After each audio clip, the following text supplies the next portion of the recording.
কি বলতে চাইছিলা বলো? আমার 10 টাকা দাও, ফুচকা খাও। এই মাইয়ের জ্বালা জীবনে ঢাকা শহর বাড়ি গাড়ির মালিক হইতে পারবো না। ফকির নেই থেকে যাবো, সারা দিন শুধু খাই খাই, সারাটা দিন টাকা টাকা টাকা। এনে 2 টাকা। আর সারা দিন শুধু খাই খাই খাই, টাকা টাকা, এছাড়া আর কিছু জানে না। 1 2 3।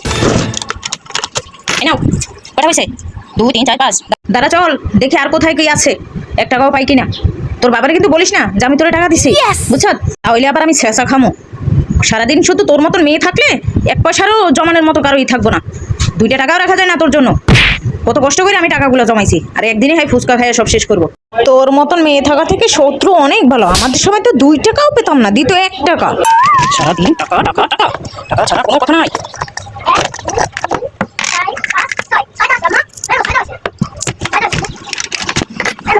এখন দেখো, 2 3 4 5 6 7 8 9 10 টাকা চাই। হ্যাঁ বাবা, আরো আছে। এই যে 50 পয়সা, এটা দিয়ে একটা লজেন্স খাইবা, ঠিক আছে? যাও, খাওয়া দাওয়া করে তাড়াতাড়ি আসবা।